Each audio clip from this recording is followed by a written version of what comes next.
Okay, so here we are with a thoughts of video that was not something that I said I was going to do. But I figured, given what the next game would be, I feel like it wouldn't really be right to not to, it wouldn't really be right to have, thoughts of for Scarlet and Violet. And thoughts of for Legends Z-A, and not talk about basically the game that is a prequel to this, at least in terms of the sub-series, that being Pokemon Legends Arceus. This is going to be way shorter than both the Raid Pokemon video and upcoming Scarlet and Violet thoughts of video. It probably will even be shorter than my pre-release thoughts for Legends Z-A. Mainly because I really have nothing but positive things to say about it. And there really isn't much to go into detail on.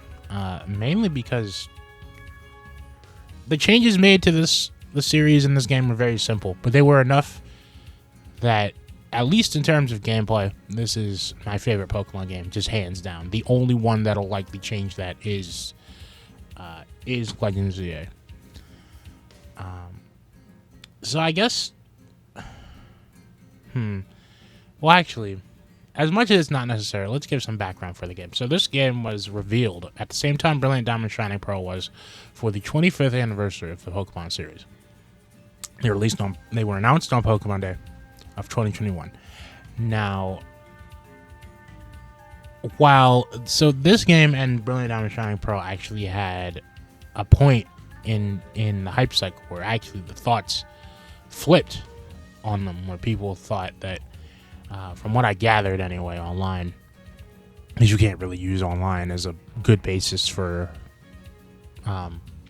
interest or like the general public's thoughts on it, where people started off more excited for Brilliant Diamond Shining Pearl, but as the news cycle for both of them kept going, that gradually got shifted over to, the excitement gradually got shifted over to Legends Arceus. And for good reason. It was doing a lot different. Not a lot, but in the ways that mattered, it was doing a lot different. It was experimenting with a art style change, which really hadn't happened. Obviously it happened when we went from, the Game Boy games to Gen 3 to Gen 4 to Gen 5, but a legit style change, in 3D specifically. The last time that happened was Sun and Moon, going from X and Y to Sun and Moon, going from chibis to these full-sized anime people, and more to scale worlds. Let's Go did kind of go back on that, but then Gen 8 came back and was really just Sun and Moon, but on a console. But just in general, other than that kind of move that didn't happen before, now they're experimenting with not just those types of changes, but now with changing the basic aspects of each art style. Like, for instance, I should probably wait for graphics on this, but Legends Arceus does a more, how do we put it, feudal / ancient Japan watercolor art style, where the reflections are a bit exaggerated on everything, and instead of actually reflecting stuff, it's normally one color, the color of the atmosphere, the color of the sky. I'm probably not even giving this. I'm definitely not giving this justice by describing it like this. So we can just put parts of it up on the screen. But I think that, plus the changes in the way that pretty much everything is modeled, to giving items full models for the first time, barring the set pieces in stores, which is continuing to be the case. But that they did that because now items show up in the overworld now. It's the first time we've gotten to see a lot of these items in 3D. Now, I personally think that should continue being the case instead of being a light glint on the floor, but I can definitely see why it's like that. You don't want your console to explode. But yeah, overall, Legends And then there's other stuff that we could talk about too, but I'm going to save those. But Legends did a lot different. Nice breath of fresh air. Now, me personally, as much as I like Legends Arceus, as much as I love the game, love it from a gameplay standpoint to the point where it's my favorite, I will still personally say that that the two should probably be kept more separate than not. The base main series in Legends games. That's mainly for other reasons that don't really have anything to do with the games themselves. It has more to do with the way that the general community, specifically online, will react to things and all that. But in terms of the game itself, really cool. So we're gonna go into the more standard parts of this, starting with the story and setup.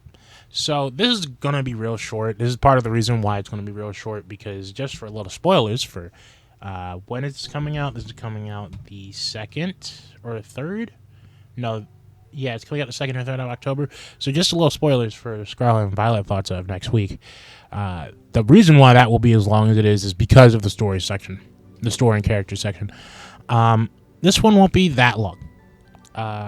Mainly because this is like the first time where a Pokemon game, when it had stories and characters, where the characters were really the main brunt of it. Because if you really look at a lot of the story for the game, not much really happens. It can be summed up with the way that I'm about to right now.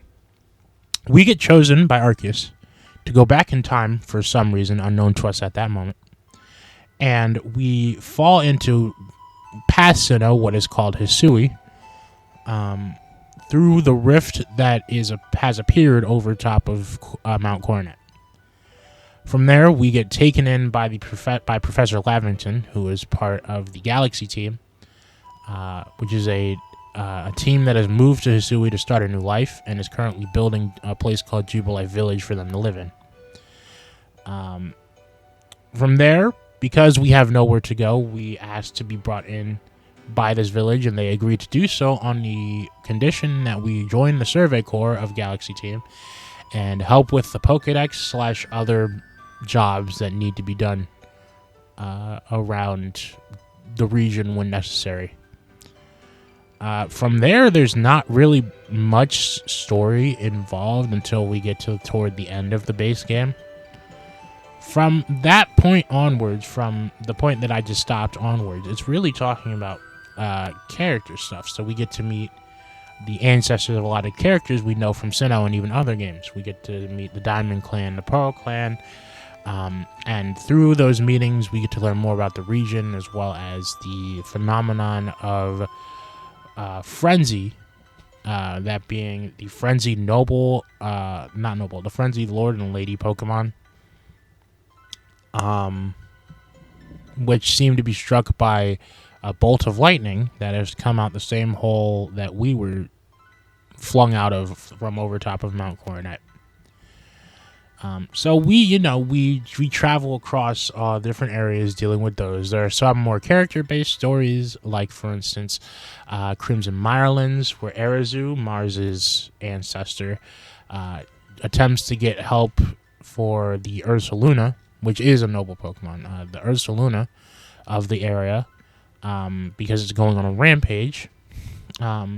And through going there, talking to a Pearl Clan member named, what was her name? Caliba? Let me pull up her thing just to be completely sure.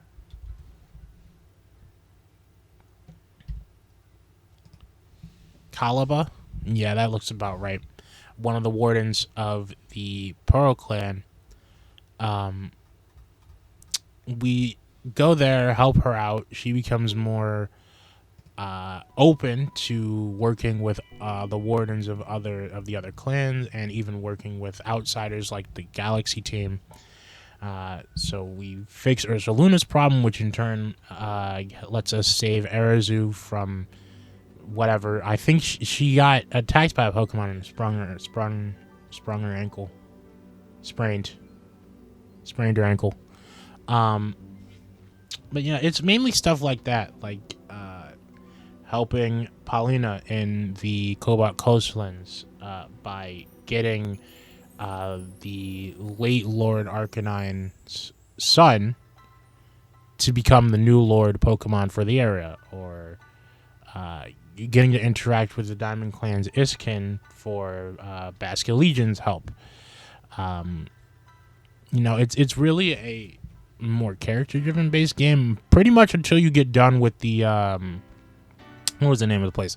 It's where Snowpoint Temple is. I completely forget the name of the place. After we do that, we get, because the lightning doesn't stop, and we came from the same place. The commander of the Galaxy team kicks us out of the village, and so we have to come up with a way to stop whatever's happening.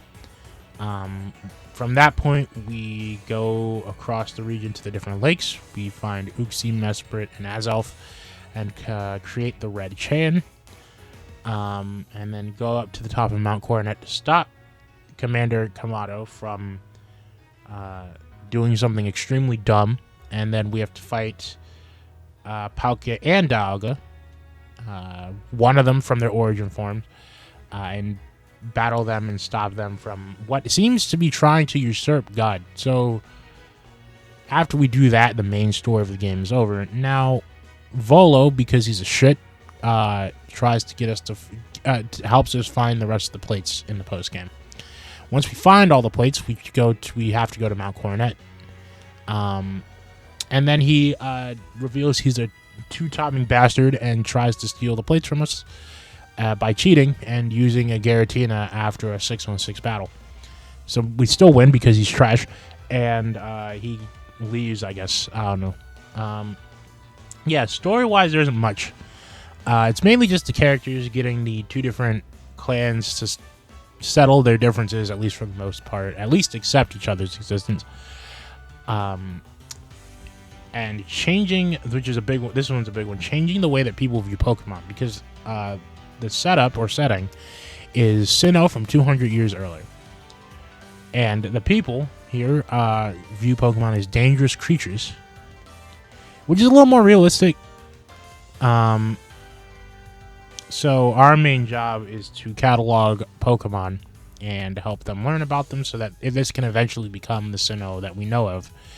In present day, question mark, we don't know what time Diamond and Pearl takes place other than 200 years after.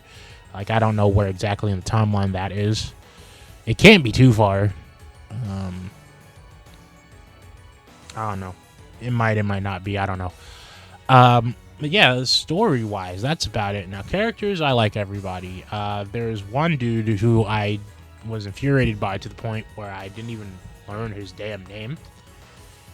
I'm gonna go look and see if I can find him. He's the bastard with the Skuntank and his Pokemon, the noble Pokemon, not noble, the Lord Pokemon that he has is, or that he is a warden to, sorry, is fucking Hisuian Electrode.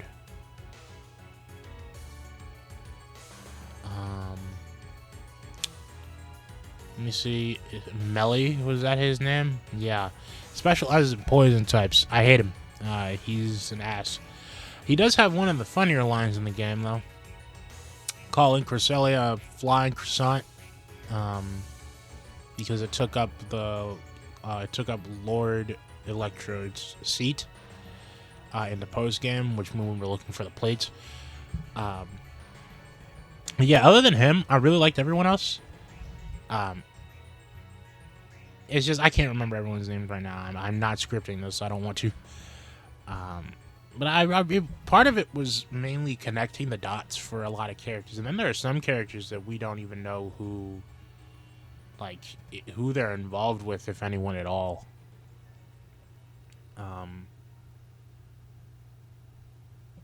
no, I really enjoyed getting to see what the world was like 200 years earlier, like the Boglands, the Crimson Mirelands. I mean, that like it seems out of nowhere. Then you remember that that's where Pastoria City is, which has the Great Marsh, and then suddenly everything makes sense. It's still hell. all the snow toward the top of the map. That place looks really cool, like really pretty, especially at night. Um,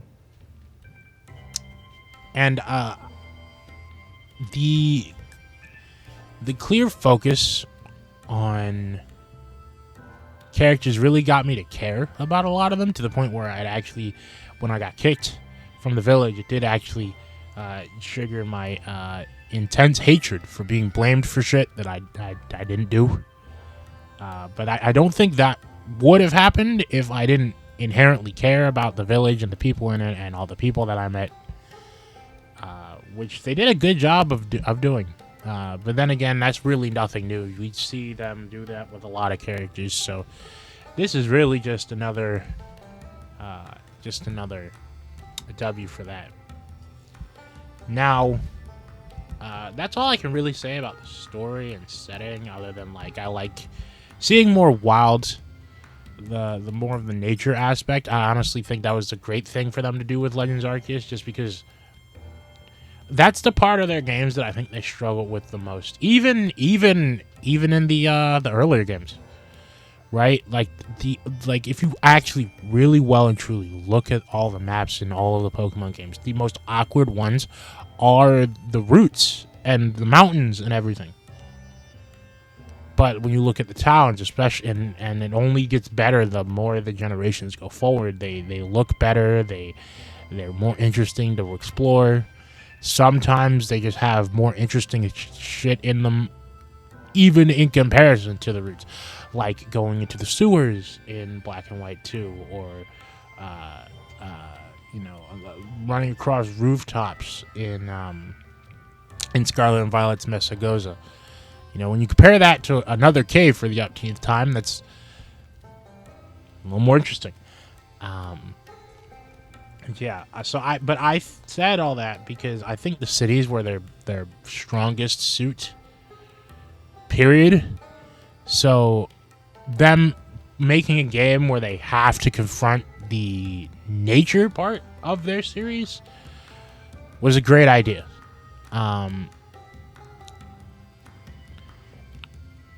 I don't want to keep mentioning Z-A, but I do think there are merits, and I'm looking forward to the execution of Z-A too. But especially in Gen 8, where the wild area got destroyed the way it did, for rightful reasons, it could have done with a much better look and feel. Could have done with way better execution just in general. I don't think I'll really ever do a Thoughts of on Sword and Shield. I might at some point. But something I will say about the wild area in that game specifically was that execution was trash. Either the whole region needed to be a wild area, or they needed to have made a bunch of smaller wild areas across different areas of the game. Because them putting it where they put it screwed them. Like that it just screwed the whole thing. Because instead of getting beaches and forests and caves and like mountains and all that other stuff, we got grassland with water and sandy place, I guess. But they could have made so much more with that. But this isn't about Legends. This isn't about Sword and Shield. But actually, I can pivot into that to talk about more of the setting. I think Legends Arceus does that better, just simply because that's exactly what they did. We have our main areas that we go to, but for the most part, it's not trying to be all one huge thing. It's trying to be a bunch of relatively smaller, I say relatively, and mostly smaller, because that last place is Alabaster Icelands. That's what it was called. Is gigantic. It's huge. But they play the specific areas with each one instead of trying to make one giant one and blend shit into it. Though I do think part of Sword and Shield Wild Area's problem was it being smack in the middle of the region. Like, you're not going to have all these other things smack in the middle of the region. You're just going to have the grassland. So yeah, overall, good characters. Story was kind of but it facilitated character moments, so good. And I like the setting. The setting looks good, other than like the pixelation. I like the style they're going for with the watercolor-based aesthetic, and I think they play the general settings for the areas even better than Sword and Shield as well. All right, next up. So, the next thing we have to talk about is gameplay. So this is where it really gets different, because every Pokemon game has a different setting.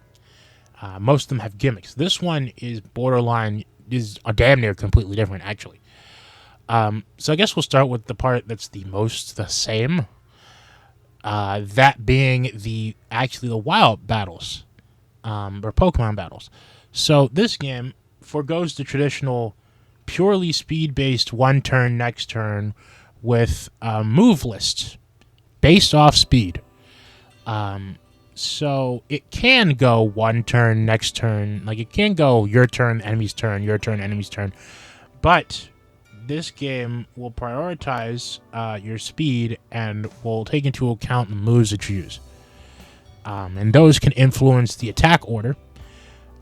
So that on top of the new move mastery system, where at a certain level, a Pokemon will master a move. If it masters that move, it will then not only be able to use the standard version, but also two new versions, one of which being an agile move, which is weaker, but will enable you to go faster, and the strong move, which is, it's slower, it makes you go slower, but it's more powerful than the standard move. So, if you keep the speed of your Pokemon in mind and choose your types of moves carefully, you could go from getting basically destroyed because they've done 2 or 3 moves before you get to do one, or you could flip that over and do the same thing to the enemy Pokemon and take them out before they get a chance to do anything. That's not the only parts of this either. They've, in terms of wild Pokemon, they don't really do this much with trainers. They're wielders. First off, most of them don't keep their Pokemon in Pokeballs. They'll just jump you. But you can get teamed up on by it. If we're talking about the upper limits, you'll really only see the upper limits in the wild. You get teamed up on by like 6-7 Pokemon at once. And that's when your move mastery is really important, because that could be the difference between you getting to move once for the enemy team's 6 or getting to move once for the enemy team's 2. And I've been on the receiving end of a lot of those, and it can, no matter what your level is in comparison to them, it can get real out of hand real fast if you don't play your cards right. But that really will only happen if you anger a ton of Pokemon at once. But yeah, the battle system is really cool. Just in general, I've said this already, but I'm not really into it for the gameplay for normal Pokemon. I'm there for the world and the characters and the Pokemon themselves. This is something more my speed.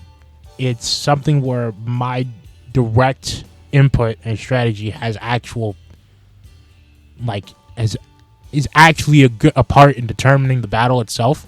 Now, that is technically true for a normal Pokemon. It's just that, once I hit the move button, everything else after that point is out of my hands. Even if I raise everything, there isn't a 100% chance for anything in normal Pokemon. You could still lose. Unless you vastly outlevel them, but then what the fuck was the point? This is one where even if I'm not as strong, I can still find some way to try to do something. And that actually will lead me to one of the big things later. But to bridge to that, we also have these things called Alpha Pokemon. Alpha Pokemon are Pokemon that are much bigger, much meaner, and will usually outlevel you. And even if they don't, they will still hit you like a truck. They usually, I'm pretty sure, they usually know moves that the Pokemon of their species normally wouldn't know at that point, or normally wouldn't know in the wild. They also give you these things called grit items, which are essentially the thing that you use to raise your EVs. Which is something else, actually. EVs and IVs are basically fused. And you can directly influence them by using grit items. But yeah, those guys are they're really just more wild and unhinged wild Pokemon. Way harder to catch, but if you catch them, they're really good. They're really good teammates, and Legends Z-A is bringing those back. But now the actual big thing in terms of battles is actually the frenzied Pokemon, or the Lords and Ladies. With the added addition of Dialga, Palkia, and Arceus. I think by technique, like the other mythicals that are part of the post game do get close, but they aren't built directly like that. But the Lords and Ladies are really cool. So they are a boss fight, and they take advantage of both the Pokemon's differences in gameplay and the players. So the player is a lot more action oriented than they normally would be. On top of your basic walking and sprinting, you can physically throw Pokeballs at things to have your Pokemon interact with stuff or start battles, or just catch Pokemon outright. And you also get a dodge mechanic that you can use to move out of the way of attacks. The Lord and Lady Pokemon use literally all of them. You won't even really get the chance to battle, like a normal Pokemon battle in the Lords and Ladies, until you get them to daze themselves in some way. Like for Cleavor, which is the first one, Cleavor, you need to get him to hit a wall with a tree in the stadium. With Lady Lilligant, you need to basically let her tire herself out and just dodge her attacks. Electrode is the same way, except instead of actively dodging, waiting for the Pokemon to do something and dodging that attack, you basically have to be on the move the entire time and watch the field that you're on, because it'll drop explosive Voltorbs, Hisuian Voltorbs.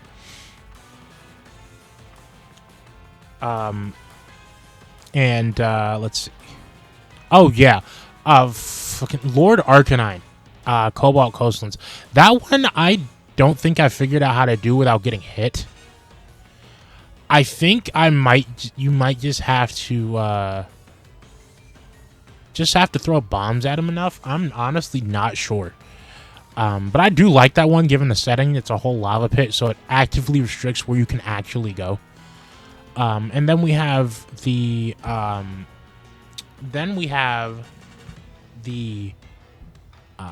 Hisuian Avalugg. That one I think might be the coolest in terms of presentation, fighting a ship-sized Pokemon in the middle of the tundra. That one, though, you are basically just on a platform avoiding stuff.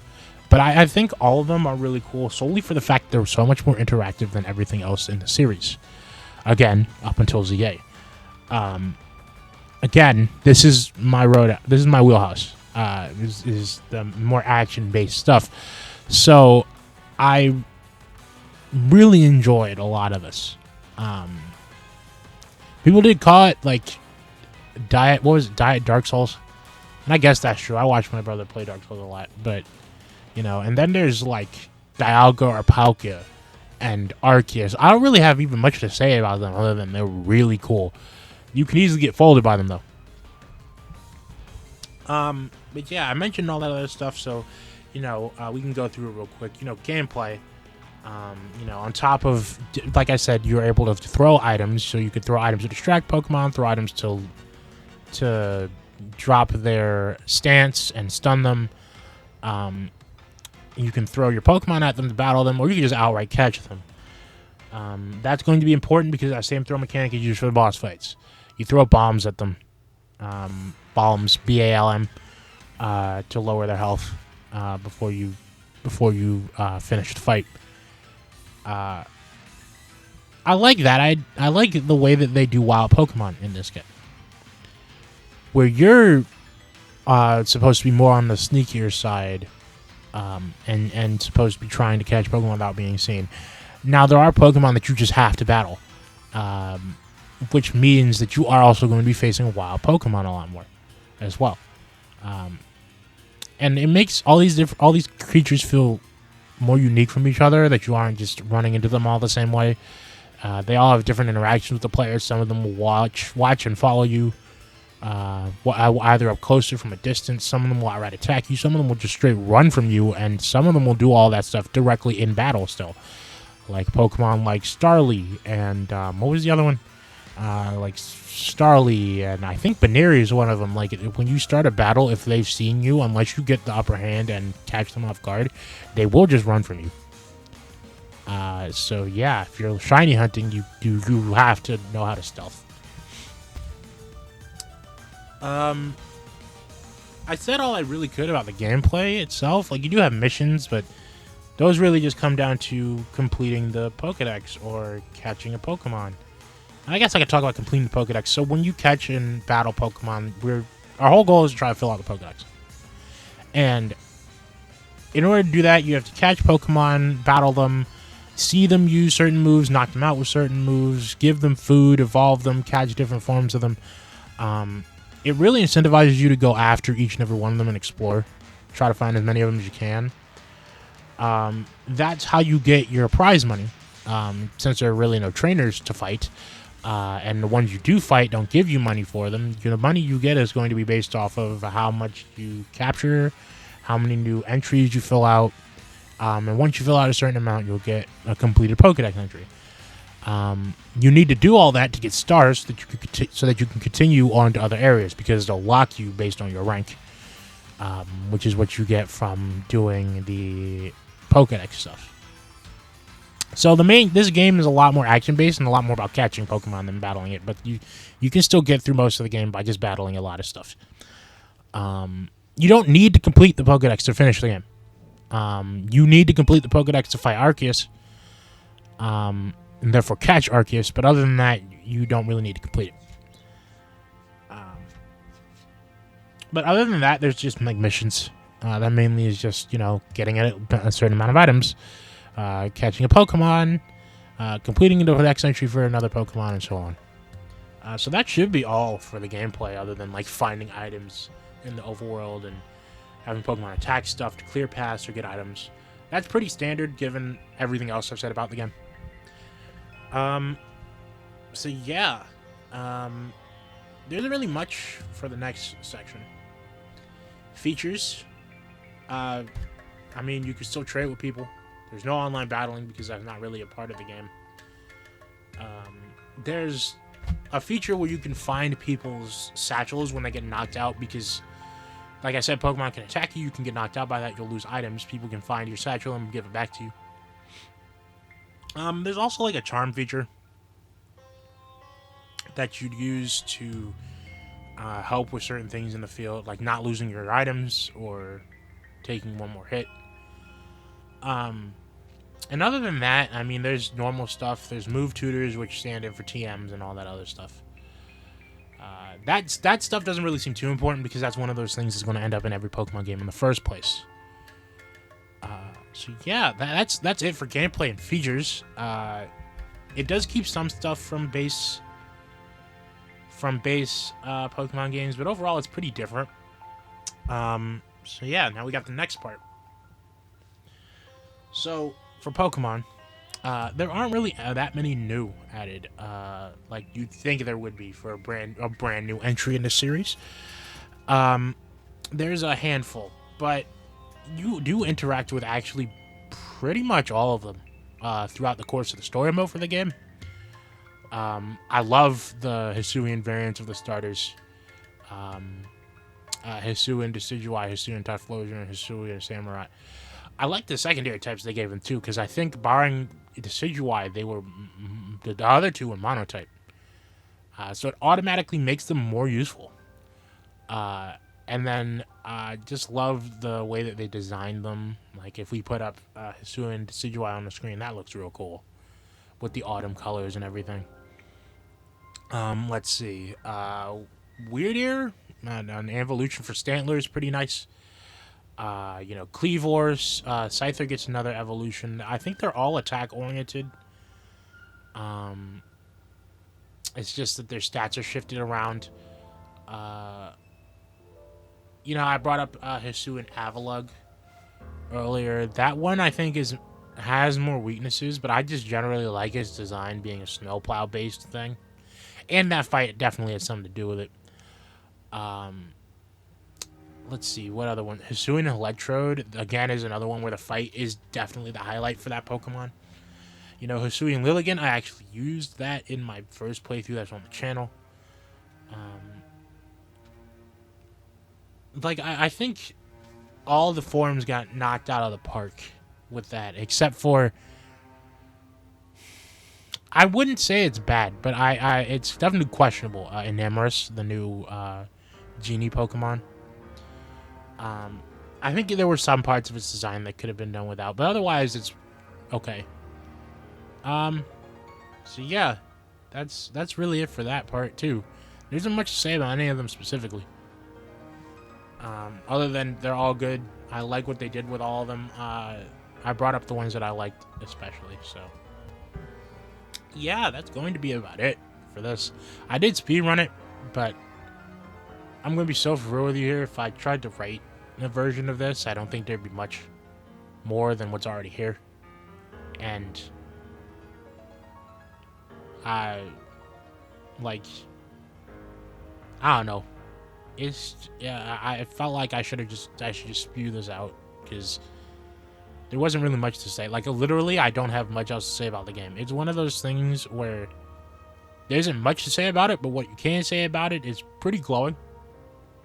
And obviously, if not made evident by the news videos that I've said, I'm really looking forward to see. I really love the fact that this game did well enough and was good enough that they chose to continue the sub-series.